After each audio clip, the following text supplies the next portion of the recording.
Vous proposez des activités extérieures à votre enfant du style jouer au ballon, faire de la trottinette, aller à la piscine. Certains vous diront que trop d'activités est mauvais pour le sommeil et le calme de l'enfant. D'autres qu'il faut au contraire stimuler au maximum votre enfant. Qui a raison?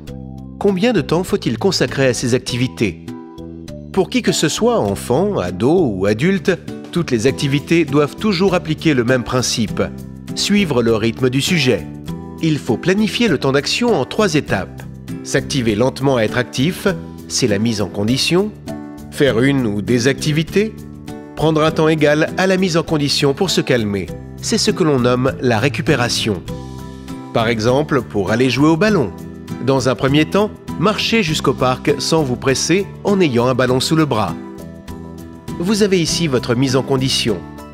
Rendu au parc, on marche quelques minutes pour sentir l'atmosphère du parc, puis on joue avec le ballon de différentes façons. Et enfin, c'est l'heure d'arrêter. Pour faciliter la récupération, il faut changer de tempo. Le retour doit être calme. Pour ce faire, pour le retour, prenez un autre chemin, où vous pouvez voir des fleurs, des cailloux, regarder des petits chiens. Pendant l'activité, vous devez impérativement observer l'évolution du comportement de votre enfant.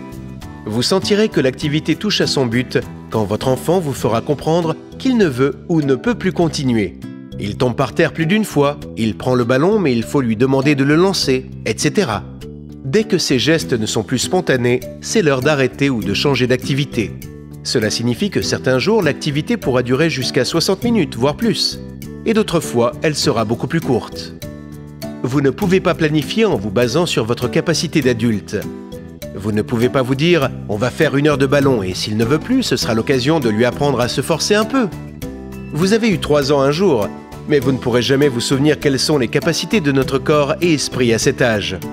Plutôt que de partir sur une idée préconçue du temps d'une activité, apprenez à observer les signes visibles qui montrent de la fatigue ou du désintérêt chez votre enfant.